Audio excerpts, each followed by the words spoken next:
Hi children's, good morning. ಬೆಳಗಿನ ವಂದನೆಗಳು. Okay, yes. ಕಳೆದ ಅವಧಿಯಲ್ಲಿ ನಾವು ಏನು ನೋಡಿದ್ದೇವೆ? ಒಂದು ಅದ್ಭುತವಾದಂಥ ಪದ್ಯವನ್ನು ನೋಡಿದ್ದಿಲ್ಲ. ಆ ಪದ್ಯದ ಬಗ್ಗೆ ಕುರಿತು ಇವತ್ತು ತಿಳ್ಕೊಳ್ಳೋಣ.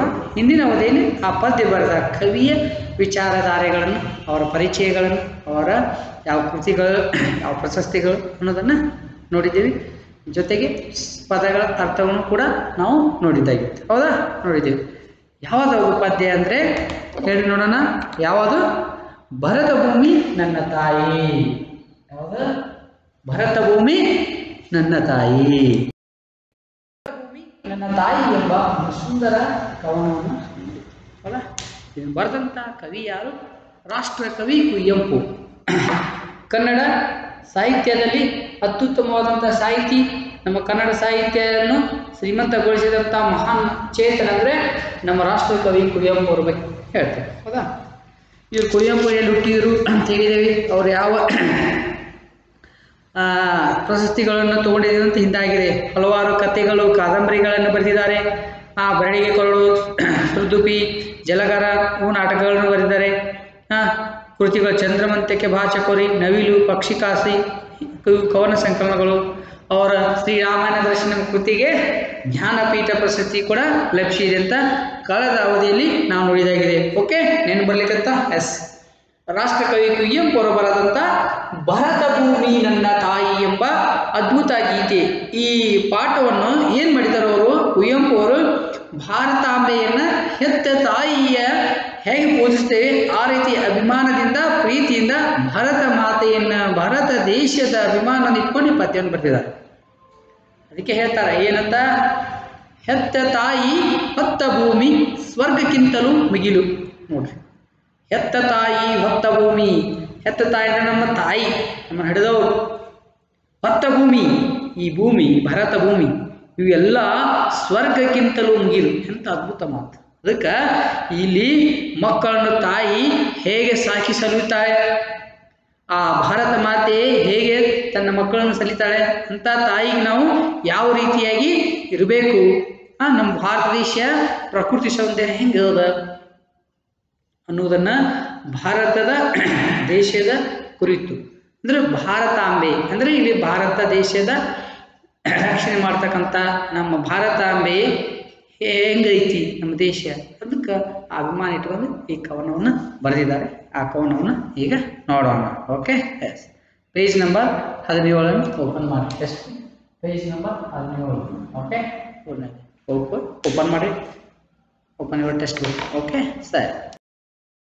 ನಮ್ಮ ಹರಿದವ ನಮ್ಮ ತಾಯಿ ಹೆಂಗೆ ಸಾಕಿ ಸರಿತಾಳ, ನಮ್ಮನ್ನು ಸಾಕಿ ಸರಿಸಿ ದೊಡ್ಡವನನ್ನಾಗಿ ನಮ್ಮ ತಾಯಿ ಹೇಗೆ ಮಾಡ್ತಾಳ, ಹಂಗೆ ಭಾರತಾಂಬೆ ನಮಗೆ ನೀರು, ಗಾಳಿ, ಬೆಳಕು ಇವೆಲ್ಲವನ್ನು ನೀಡಿ ನಮ್ಮನ್ನು ರಕ್ಷಣೆ ಮಾಡ್ತಾಳ, ಪೋಷಿಸ್ತಾಳ. ಅಂಥ ತಾಯಿನ ನಾವು ಹೆಂಗೆ ರಕ್ಷಣೆ ಮಾಡಬೇಕು ಅನ್ನುವುದನ್ನು ಇಲ್ಲಿ ಸವಿಸ್ತಾರವಾಗಿ ಕುವೆಂಪು ಅವರು ಹೇಳ್ತಾರೆ. ಹೌದಾ? ನೋಡ್ರಿ, ನಾನು 1ನೇ ಸ್ಪಂಜ ಓದ್ತೇನೆ. ಹೌದಾ? ನೋಡ್ರಿ. ಭರತ ಭೂಮಿ ನನ್ನ ತಾಯಿ, ನನ್ನ ಪೊರೆವ ತೊಟ್ಟಿಲು, ಜೀವನವೇ ದೇವಿಗಿರಿವೆ, ಬಿಡಿದ ಗುಡಿಯ ಕಟ್ಟಲು. ಬಿಡಿಸಿ ಬಿಡಿಸಿ ಹೋಗ್ತೇವೆ ಏನ್ರಿ? ಭರತ ಭೂಮಿ ನನ್ನ ತಾಯಿ, ನನ್ನ ಪೊರೆವ ತೊಟ್ಟಿಲು, ಜೀವನವೇನೆ ದೇವಿಗರಿವೆ, ಬಿಡುತ್ತೆ ಗುಡಿಯಲು ಕಟ್ಟಲು, ಗುಡಿಯ ಕಟ್ಟಲು. ಭರತ ಭೂಮಿ ನನ್ನ ತಾಯಿ, ನನ್ನ ಪೊರೆವೆ ತೊಟ್ಟಿಲು, ಜೀವನವೇ ದೇವಿಗಿರುವೆ, ಬಿಡಿತು ಗುಡಿಯ ಕಟ್ಟಲು, ಬಿಡಿತು ಗುಡಿಯ ಕಟ್ಟಲು. ಅಂದರೆ ನೋಡು, ಕುವೆಂಪು ಅವರು, ಕವಿ ಕುವೆಂಪು ಅವರು ಜನ್ಮ ತಾಯಿ ನನ್ನ ಭಾರತಾಂಬೆ. ಆ ಭಾರತಾಂಬೆ ನನ್ನ ತಾಯಿ, ನನ್ನನ್ನು ಪೊರವೆ ಅಂದ್ರೆ ಕಾಪಾಡು, ರಕ್ಷಿಸು ಅಂದಂಗ. ಈ ಭಾರತ ತಾಯಿ ನನ್ನ ಹೆತ್ತ ತಾಯಿ ಭಾರತಾಂಬೆ. ಇಲ್ಲಿ ಏನು ಮಾಡ್ತಾರೆ? ತಾಯಿ ಅಂದ್ರೆ ಯಾರು ಕರೀತಾರೆ? ಭಾರತಾಂಬೆ ಅಂತ ಕರೀತಾರೆ. ನೋಡಿ, ಭಾರತಾಂಬೆ ನನ್ನ ಹೆತ್ತಕಿ ಅಂತ ಕರೀತಾರೆ.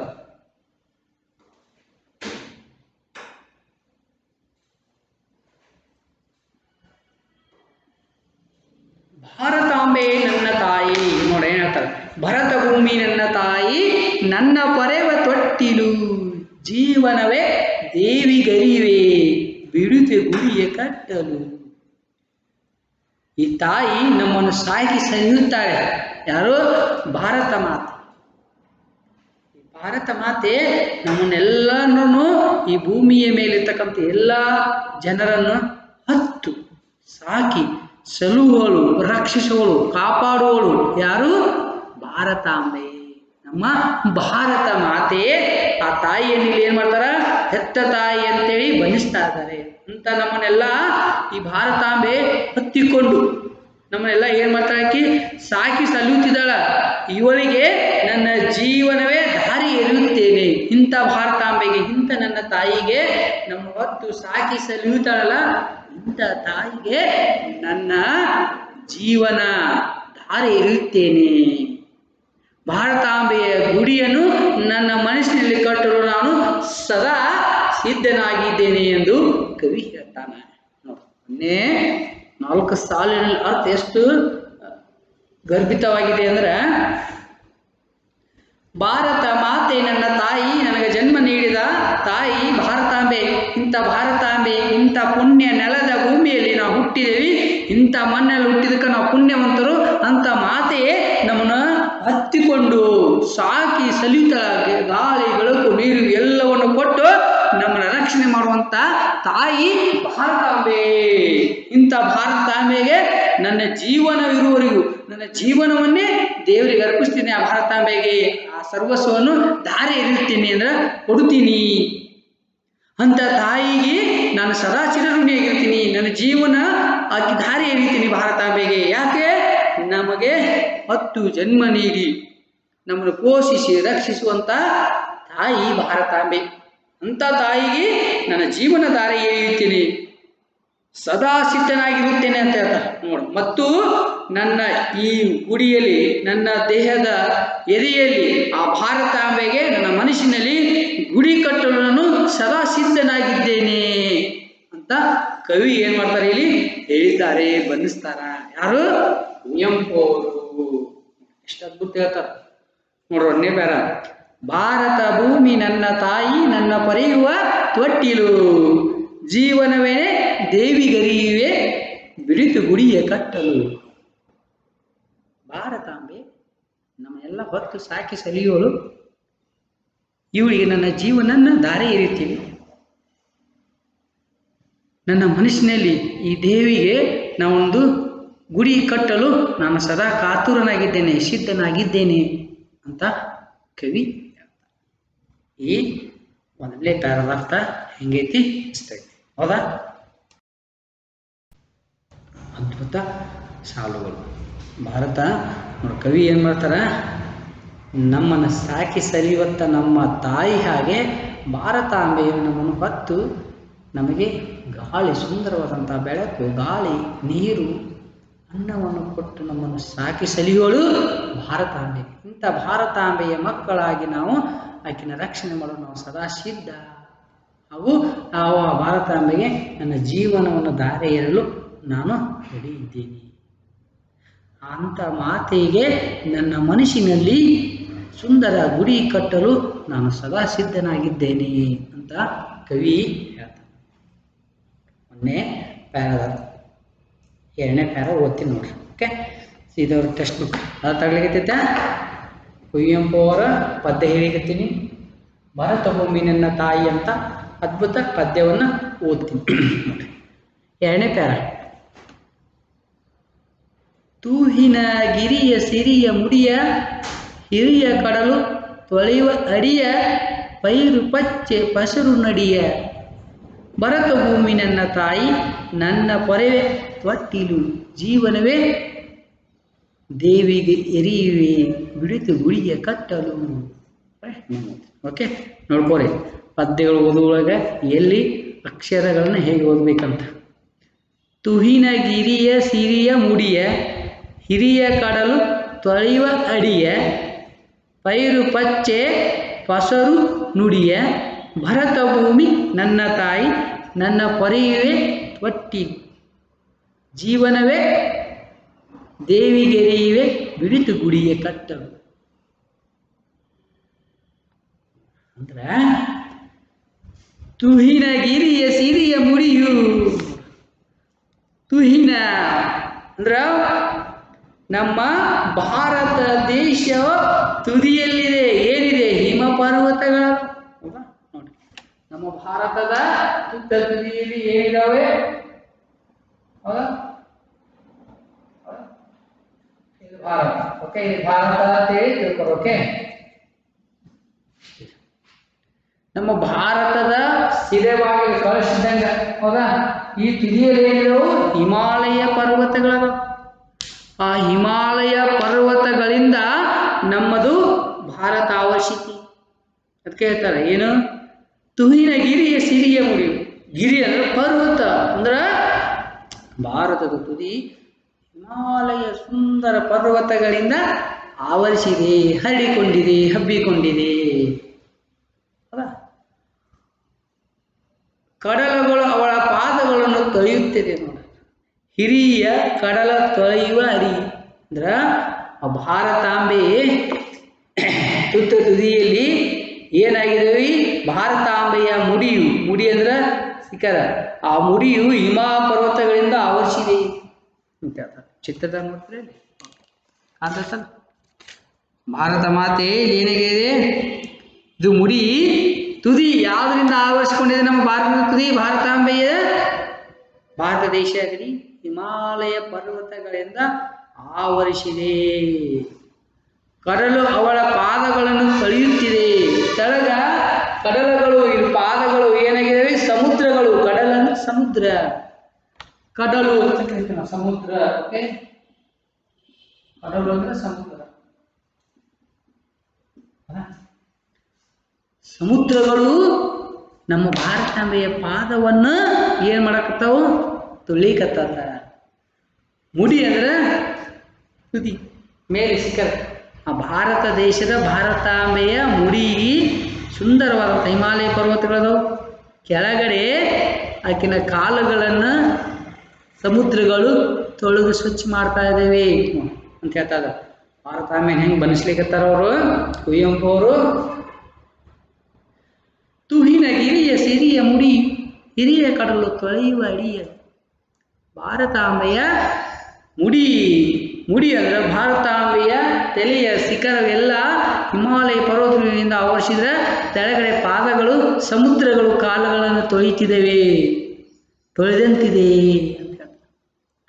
ಹಚ್ಚು ಹಸಿರಿನ ಪೈರು ಪಚ್ಚು ಅವಳಿಟ್ಟು ಸಿರಿಯಂತೆ ಕಂಗೊಳಿಸುತ್ತಿದೆ ಎಂದು ಭಾರತಾಂಬೆಯನ್ನು ವರ್ಣಿಸಿದ. ಆ ಸುತ್ತು ಎಲ್ಲ ಹಚ್ಚು ಹಸಿರಿನಿಂದ ಪೈರುಗಳು, ಬೆಳೆಗಳು, ಗಿಡ ಮರಗಳು ಎಲ್ಲ ಸುತ್ತಕ್ಕೂ ಹಸಿರಿನಿಂದ ಕೂಡಿದಾವೆ. ಸಿರಿಯಂತೆ ಸಿರಿಯಂತೆ ಕಂಗೊಳಿಸಿದ್ದಾಳೆ ಭಾರತಾಂಬೆ ಅಂತ ಕವಿ ಹೇಳ್ತಾ ಇದ್ದಾರೆ. ತುಹಿನ ಹಿಮ ಮಂಜು, ಹಿಮಾಲಯ ಪರ್ವತ ಹಿಮದಿಂದ ತುಹಿನ ಗಿರಿ. ತುಹಿನ ಅಂದ್ರೆ ಮಂಜು, ಗಿರಿ ಅಂದ್ರೆ ಪರ್ವತ. ಇದರಿಂದ ಹಿಮದಿಂದ ಪರ್ವತಗಳು ಭಾರತಾಂಬೆಯ ತಲೆಯನ್ನು ಆವರಿಸಿಕೊಂಡಿದೆ.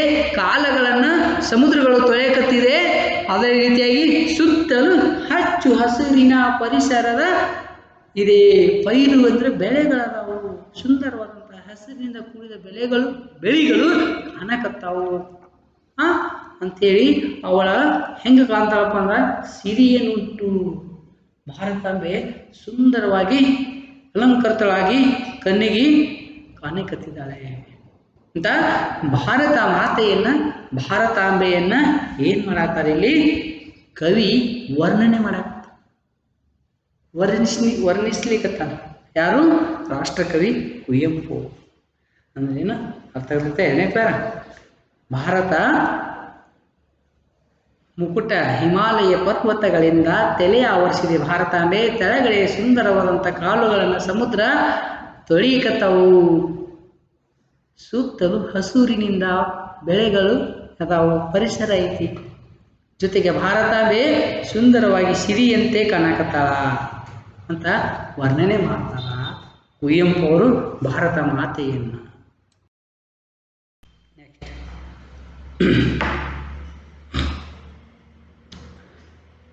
ಮೂರನೇ ಪ್ಯಾರ.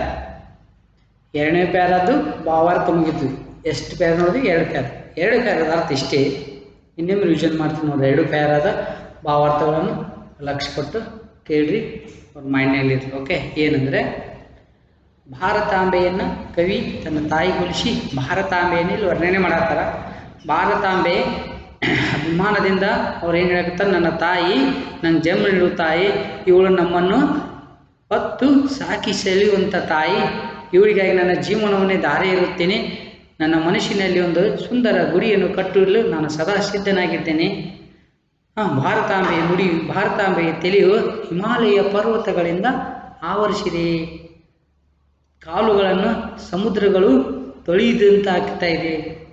ಅಲ್ಲಿ ಸುತ್ತಲೂ ಸುಂದರಾದಂಥ ಪೈರುಗಳು, ಬೆಳೆಗಳು, ಪರಿಸರದಿಂದ ಕೂಡಿದ ಪರಿಸರಗಳೈತೆ. ಇಂಥ ಎಲ್ಲ ಮಧ್ಯೆ ತಾಯಿ ದೇವರಂತೆ ಸಿಂಗರಿಸಿಕೊಂಡು ನಿಂತಿದ್ದಾಳೆ, ಸಿರಿಯಂತೆ ನನ್ನ ಕಾಣ್ತಿದ್ದಾಳೆ ನನ್ನ ಅಂತೇಳಿ ಕವಿ ಭಾರತಾಂಬೆಯನ್ನು ವರ್ಣನೆ ಮಾಡ್ತಾನೆ. ಇದು ಎರಡು ಪ್ಯಾರ ಅರ್ಥ. ಮೂರನೇ ಪ್ಯಾರ. ಓಕೆ ನೋಡ್ರಿ, ಸೀದಾ ಮೂರನೇ ಪ್ಯಾರ ಏನು? ಸಿಂಧೂ ಯಮುನೆ ದೇವಗಂಗೆ ತಪತಿ ಕೃಷ್ಣ ಭದ್ರಿದುಂಗೆ ಸಲಿಲತೀರ್ಥ ಪುಣ್ಯರಂಗಂ ಭರತ ಭೂಮಿ ನನ್ನ ತಾಯಿ, ನನ್ನ ಪೊರೆಯುವ ತೊಟ್ಟೆಲು ಜೀವನೇ ದೇವಿಗೆ ಬಿಡಿತು ಗುರಿಯ ಕಟ್ಟಲು. ಏನ್ ಹೇಳ್ತಾರವರು? ಸಿಂಧೂ ಯಮುನೆ ದೇವಗಂಗೆ ತಪತಿ ಕೃಷ್ಣ ಭದ್ರಿದುಂಗೆ ಸಲಿಲತೀರ್ಥ ಪುಣ್ಯ ರಂಗಂಗೆ ಭಾರತ ಭೂಮಿ ನನ್ನ ತಾಯಿ. ಅಂದ್ರೆ ನದಿಗಳ ಹೆಸರುಗಳನ್ನು ತಗೋತಾ ಇದ್ದಾರೆ. ಸಿಂಧು, ಸಿಂಧೂ ನದಿ, ಯಮುನಾ ನದಿ, ಗಂಗಾ ನದಿ, ತಪತಿ ನದಿ, ಕೃಷ್ಣಾ ನದಿ, ಭದ್ರಾ ನದಿ, ಇವೆಲ್ಲವುಗಳು ನದಿ ಹೆಸರು ನೋಡಿ. ಯಾವ್ಯಾವ ಹೇಳ್ತಾರೆ ಅವರು? ಸಿಂಧೂ ನದಿ, ಸಿಂಧೂ ನದಿ, ಯಮುನಾ, ಕೃಷ್ಣ, ನೆಕ್ಸ್ಟ್ ಮತ್ತೆ ಭದ್ರಿ, ತುಂಗಭದ್ರಾ, ಭದ್ರ, ಮತ್ತು ಯಾವಪ್ಪ ಅಂದ್ರೆ ತಪತಿ,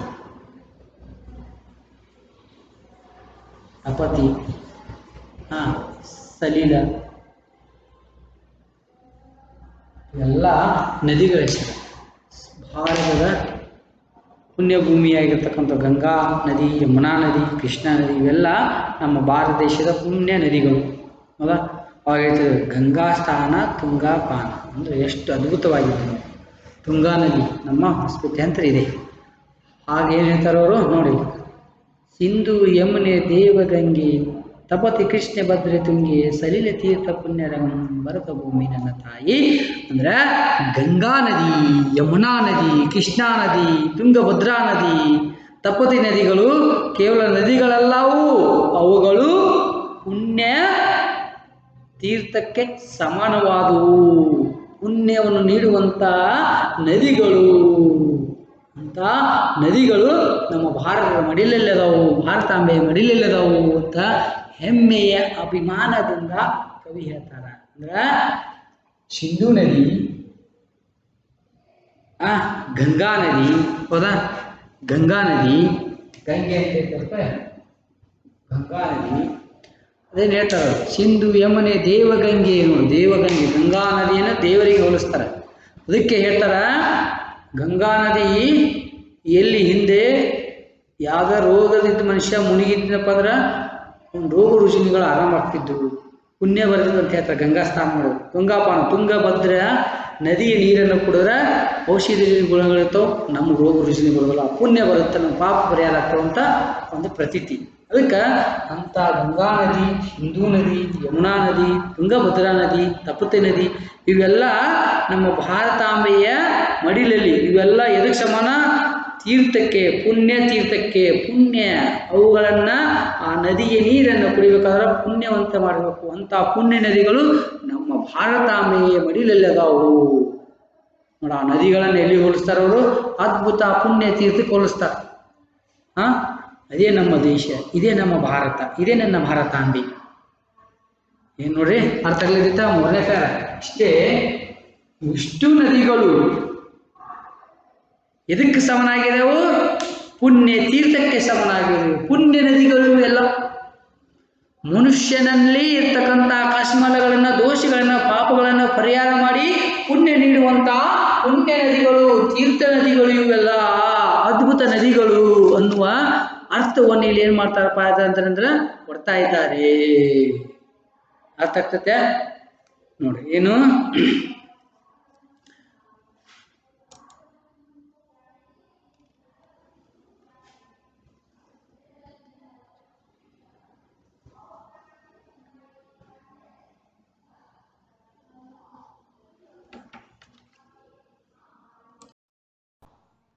ನೋಡ, ಇಂಥ ಸಿಂಧೂ ನದಿ, ಗಂಗಾ ನದಿ, ಯಮುನಾ ನದಿ, ತುಂಗಭದ್ರಾ ನದಿ ಇವೆಲ್ಲ ಭಾರತಾಂಬೆಯ ಮಡಿಯಲ್ಲಿ ಹುಟ್ಟಿ ಬರತಕ್ಕಂಥ ನದಿಗಳು. ಇವೆಲ್ಲ ನಮಗೆ ಪುಣ್ಯ ನದಿಗಳು, ಪುಣ್ಯ ತೀರ್ಥ ನೀಡುವ ನದಿಗಳು ನನ್ನ ಅಂತ ಹೇಳ್ತಾರೆ. ಅದಕ್ಕೆ ಏನು ಹೇಳ್ತಾರೆ ನೋಡ್ರಿ,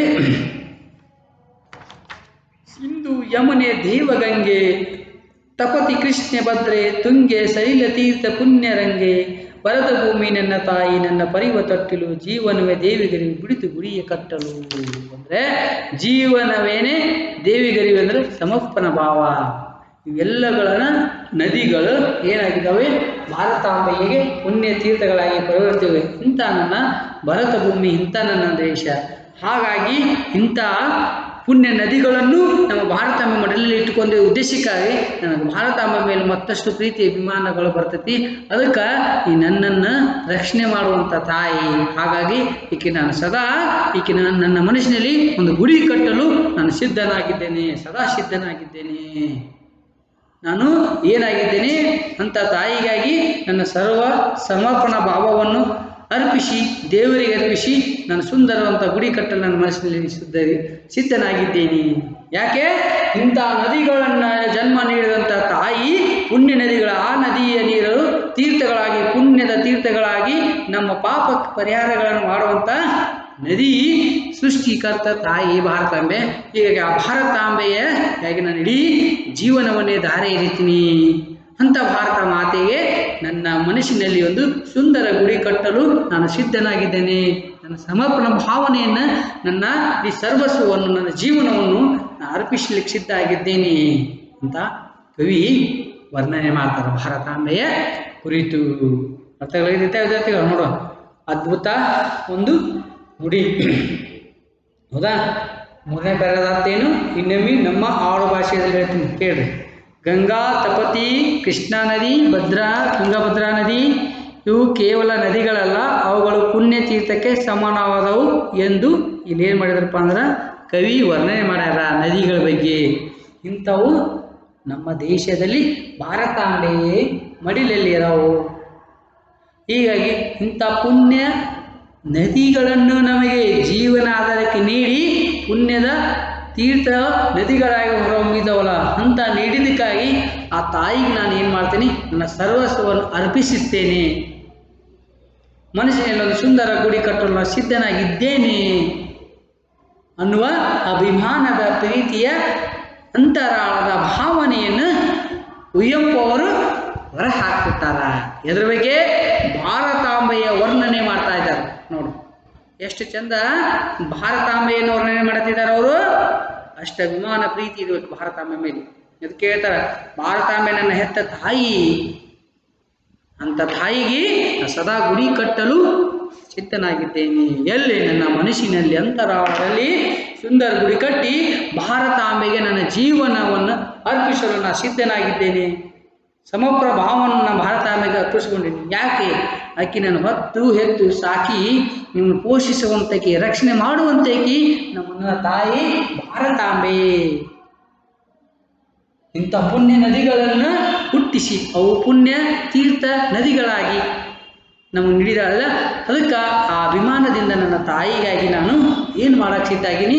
ಗುಡಿ ಕಟ್ಟಲು ಸಿದ್ಧನಾಗಿದ್ದೇನೆ ಅನ್ನುವ ಅಭಿಮಾನದಿಂದ ಕುವೆಂಪು ಅವರು ಏನು ಮಾಡ್ತಾರಪ್ಪ ಅಂದ್ರೆ ಈ ಪದ್ಯವನ್ನು ಭಾರತಾಂಬೆಯ ಕುರಿತು ವರ್ಣನೆ ಮಾಡ್ತಾರೆ. ಗೊತ್ತಾಗುತ್ತೆ? ಇವತ್ತಿಗೆ ಇಷ್ಟು ಸಾಕು. ಇನ್ನು ಉಳಿದಿದ್ದು ಮುಂದಿನ ಅವಧಿಯಲ್ಲಿ ನೋಡೋಣ. ಹೌದಾ? ಈಗ 3 ಪ್ಯಾರ ಇದೆ, ಮುಗೀತಿಲ್ಲ ವಿವರಣೆ. ಇನ್ನೂ 2 ಪ್ಯಾರ ಐತಿ. 2 ಪ್ಯಾರವನ್ನು ಮುಂದಿನ ಅವಧಿಯಲ್ಲಿ ಹೇಳಿ ಮುಗಿಸಿ ಮತ್ತೆ ಅದರ ಕ್ವಶನ್ ಆನ್ಸರ್ ನೋಡೋಣ. Okay, ready, be alert. ಹೌದಾ? ಎಸ್. ಈಗ ನಾನೇನು ಮಾಡ್ತೀನಿ, ರಿವಿಷನ್ ಮಾಡ್ತೀನಿ, ಕ್ವಶನ್ಸನ್ನು ಕೇಳ್ತೀನಿ, ನೀವು ಹೇಳಬೇಕು. ಹೌದಾ? ಹೇಳಿ. ಪ್ರಶ್ನೆಗಳನ್ನು ಕೇಳಿ ಹೇಳ್ತೀರಿ. Be alert. ಓಕೆ, ಪ್ರಶ್ನೆ 1. ಹೌದಾ? ಕೇಳಿ. ಆ ಪ್ರಶ್ನೆಗಳನ್ನು ನಾ ಕೇಳ್ತೀನಿ, ನೀವು ರೆಡಿ ಇರಬೇಕು. ಕವಿ ಕುವೆಂಪು ಅವರು ಭಾರತ ದೇಶವನ್ನು ಯಾರಿಗೆ ಹೋಲಿಸಿದ್ದಾರೆ? ತಾಯಿಗೆ ಹೋಲಿಸಿದ್ದಾರೆ. 2ನೇ ಪ್ರಶ್ನೆ, ಭಾರತ ದೇಶದ ಸಿರಿಮುಡಿ ಯಾವುದು? ಹಿಮಪರ್ವತ. 3, ಕವಿ ಕುವೆಂಪು ಅವರು ಗಂಗಾ ನದಿಯನ್ನು ಏನೆಂದು ಕರೆದಿದ್ದಾರೆ? ದೇವಗಂಗೆ ಎಂದು ಕರೆದಿದ್ದಾರೆ. ಇವು ಎಷ್ಟು? ಕುವೆಂಪು ಅವರು ಯಾವ ಕೃತಿಗೆ ಜ್ಞಾನಪೀಠ ಪ್ರಶಸ್ತಿ ದೊರೆಯಿತು? ಹಿಂದಿನ ಅವಧಿಯಲ್ಲಿ ಕೇಳಿದ ಪ್ರಶ್ನೆ. ಹೌದಾ? ಓಕೆ, ರೆಡಿಯಾ? ಇದು ಆನ್ಸರ್ ಹೇಳಿದ್ದೆ ನಾನೇ, ನೀವು ಹೇಳಬೇಕು. ಹೌದಾ? ಈಗ ಹೋಮ್ವರ್ಕ್ ಕೊಡ್ತೀನಿ. ಎಸ್,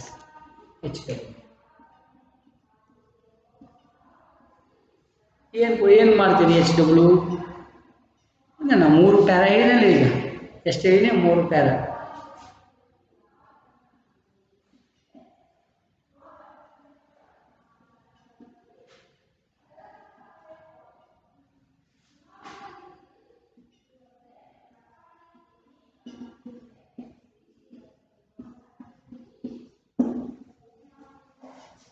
ಪದ್ಯದ 3 ಪ್ಯಾರಾದ ಭಾವ ಅರ್ಥ ಬರೆಯಿರಿ. ಅರ್ಥ ಆಗ್ತದೆ? ಏನಂದ್ರೆ ನೋಡಿ, ನಾ ಈ 3 ಪ್ಯಾರ ಹೇಳಿ. ಓಕೆ, 1, 2, 3 ಈ 3 ಪ್ಯಾರದ ಅರ್ಥ ಭಾವಾರ್ಥ ಬರಿಬೇಕು. ಇದರದ್ದೇನು ಬರಿಬೇಕು? ಏನಿದ್ರದ್ದು? ಕವಿ ಕುವೆಂಪು ಅವರು ಭಾರತಾಂಬೆಯನ್ನು ತಾಯಿಗೆ ಹೋಲಿಸಿ ನಮ್ಮನ್ನು ಸಾಕಿ ಸಲಿಯುತ್ತಾಳೆ, ಇವಳಿಗೆ ನನ್ನ ಜೀವನವನ್ನೇ ದಾರಿ ಇರುತ್ತೇನೆ, ಹಾಗೂ ಭಾರತಾಂಬೆಗೆ ನಾನು ನನ್ನ ಮನಸ್ಸಿನಲ್ಲಿ ಒಂದು ಸುಂದರ ಗುಡಿ ಕಟ್ಟಲು ನಾನು ಸದಾ ಸಿದ್ಧನಾಗಿದ್ದೇನೆ ಅಂತ ಇದು 1ನೇ ಪ್ಯಾರದ ಅರ್ಥ. ಇದು ಭಾರತಾಂಬೆಯ ಮುಡಿ ಅಂದ್ರೆ ತಲೆ, ಭಾರತಾಂಬೆಯ ತಲೆ ಹಿಮಪರ್ವತಗಳಿಂದ ಆವರಿಸಿದೆ, ಕಾಲುಗಳು ಸಮುದ್ರಗಳೊಳಗಿನ ಕಾಲುಗಳನ್ನು ತೊಳೆಯುತ್ತಿವೆ, ಸುತ್ತಲೂ ಹಚ್ಚು ಹಸಿರಿನಿಂದ ಪರಿಸರ ಕೂಡಿದೆ, ಇಂಥ ಸೊಬಗಿನಿಂದ ಸಿರಿವಂತಿಕೆಯಿಂದ ಭಾರತಾಂಬೆ ಸಿಂಗರಿಸಿದ್ದಾಳೆ ಅಂತ. 3ನೇದ್ದು, ಸಿಂಧೂ ನದಿ, ಗಂಗಾ ನದಿ, ಯಮುನಾ ನದಿ ಭಾರತಾಂಬೆಯ ಪುಣ್ಯ ತೀರ್ಥಗಳಾಗಿ ಭಾರತಾಂಬೆ ಮಡಿಲಲ್ಲಿ ಜನಿಸಿ ಇದ್ದಾವೆ. ಅಂಥ ಪುಣ್ಯ ನದಿಯನ್ನು ನೀಡತಕ್ಕಂಥ ಭಾರತಾಂಬೆಗೆ, ಭಾರತ ತಾಯಿಗೆ ನನ್ನ ಜೀವನವನ್ನೇ ದಾರಿ ಇರ್ತೀನಿ, ಸಮರ್ಪಣೆ ಮಾಡ್ತೇನೆ. ಅಂಥ ದೇವಿಗಾಗಿ, ಅಂಥ ತಾಯಿಗಾಗಿ ನನ್ನ ಮನಸ್ಸಿನಲ್ಲಿ ಒಂದು ಸುಂದರ ಗುಡಿ ಕಟ್ಟಲು ನಾನು ಸಿದ್ಧನಾಗಿದ್ದೇನೆ ಅಂತ ಕವಿ ಹೇಳ್ತಿದ್ದಾರೆ. ಇಷ್ಟು ಈ ನಿಮ್ಮ ಮಾತಿನಲ್ಲಿ ಇದರ ಭಾವಾರ್ಥಗಳನ್ನು ಬರೀಬೇಕಾಗ್ತತ್ತ. ಮುಂದಿನ ಅವಧಿಯನ್ನು ಮುಂದಿನ ಒಳಗೆ ನೋಡೋಣ. ಓಕೆ, ಅರ್ಥ ಆಗ್ತತ್ತಾ? ಈ 3 ಪ್ಯಾರದ ನಿಮ್ಮದೇ ಆದಂಥ ವಾಕ್ಯದಲ್ಲಿ ಬರೀ, ನಿಮ್ಮದೇ ಆದಂಥ ವಾಕ್ಯ ನಿಮಗೆ ಹೆಂಗೆ ಬರುತ್ತೆ CW ಬರೀರಿ, ತಪ್ಪಿಲ್ಲ ಬರೀ, ಮೊದಲು ಬರೆಯೋಕ್ಕೆ ಪ್ರಯತ್ನ ಮಾಡಬೇಕು. ಅದನ್ನು ಓದ್ರಿ. ಇಲ್ಲಿ ಶಬ್ದಗಳು ಆಗ್ತದ ಈಚೆ ಕಡೆ, ಇದನ್ನ ಅರ್ಥ ಮಾಡ್ಕೋಬೇಕು. ನೋಡಿ ಹೆಂಗೆ ಇಲ್ಲ ಅರ್ಥ ನೋಡ್ಕೊಂಡು ವಿವರಣೆ ಮಾಡ್ಕೊತ ಬರ್ರಿ, ನಿಮ್ಗೆ ಅರ್ಥ ಆಗುತ್ತೆ. ಅರ್ಥ ಆಗಿದ್ರೆ ಮತ್ತೆ ನಿಮ್ಮನ್ನ ಬರ್ಸ್ತೀನಿ. ಓಕೆ, ಇದನ್ನು ಓದ್ಕೋಬೇಕು. Okay, thank you.